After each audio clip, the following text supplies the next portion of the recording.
Pasteur, j'ai un appel et je suis dans une église. Est-ce qu'il est bon d'aller vers le pasteur pour lui dire que je ressens cet appel-là pour qu'il me consacre alors que lui, il ne m'a rien dit?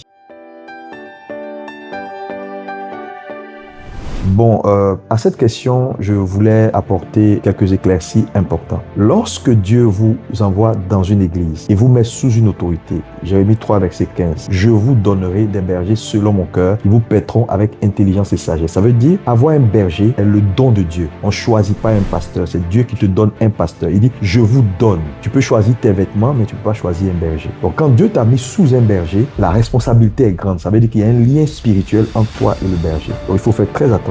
Maintenant, tu sens le besoin de servir, d'aller dans le ministère pastoral. C'est normal que Dieu te parle et que tu puisses avoir ces sensations. Mais une chose est certaine, si Dieu t'a réellement mis sous cette autorité, Dieu va parler à son cœur. Parce que Jésus a dit, je connais mes brebis et mes brebis me connaissent. Donc, si tu as une très bonne relation avec ton leader, naturellement, quand tu vas aller le voir, il va te dire, également, je ressentais cela, mais ce n'est pas le moment. Ou bien, donne-moi du temps pour qu'on te forme. Et ça, c'est très important parce que entre l'appel et l'exercice de l'appel, il y a le comment de l'appel, le quand de l'appel et le où de l'appel. C'est très important. C'est à ce niveau-là que beaucoup de pasteurs échouent parce qu'ils sont pressés. Je ressens l'appel, il y a le feu qui brûle, quand je prie, les gens tombent, moi je vais servir Dieu. Et quand le pasteur lui dit, attends pour la formation ou je te reviens, je vais aller prier, il quitte l'église parce qu'il a trouvé une cellule de prière où on lui a donné le micro, il dirige, le feu tombe. Et c'est là qu'on a beaucoup de cellules de prière, des groupes de jeunesse. Et après, tout cela tombe dans le chaos. Les gens commettent des iniquités entre eux, ils font des choses et puis après ça se casse. Je veux dire à cette jeunesse, je sais que l'Esprit de Dieu est avec vous, la grâce de Dieu est avec vous, mais ne vous pressez pas parce que l'œuvre de Dieu c'est pour la vie. C'est pour la vie. Et donc, si tu as un appel où Dieu te met à cœur quelque chose, va prier le Seigneur. Dieu va convaincre ton Père et il va te former et il va te relâcher au bon moment. Parce que,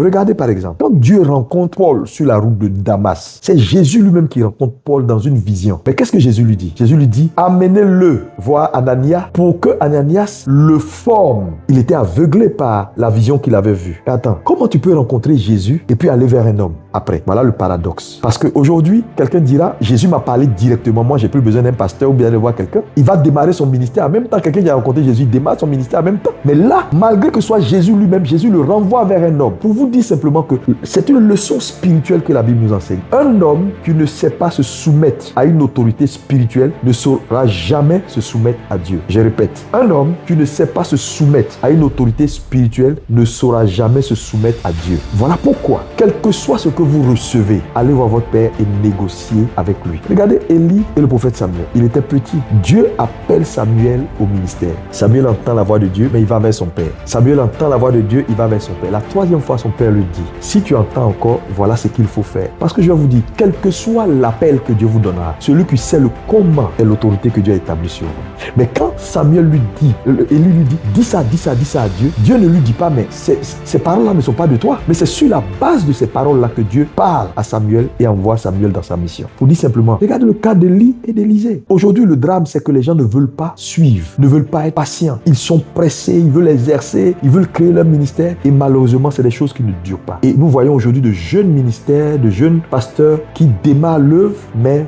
au bout de quelques années, l'œuvre s'affaiblit, l'œuvre part. Pourquoi? Parce qu'ils n'ont pas eu l'occasion d'avoir la formation nécessaire. Là où Dieu ne vous a pas formé comme il faut, vous allez avoir des batailles dans l'avenir que vous ne pourrez pas gagner. Chaque formation que Dieu vous donne, c'est pour répondre à une bataille future. Donc, je voulais dire à ce jeune homme, sois patient, continue d'apprendre, continue de faire tes classes. L'homme que Dieu a mis au-dessus de toi, à l'Esprit de Dieu, Dieu lui parlera au bon moment pour qu'il te libère et qu'il t'accompagne dans l'œuvre à laquelle Dieu t'appelle. Ne sois pas pressé et ne suis pas surtout les mauvais exemples. Ceux qui ont emprunté ce chemin de la rébellion, qui sont partis avant le temps, qui voulaient servir Dieu à tout prix, ont mal fini. Ça ne sera pas votre partage au nom de Jésus. Amen.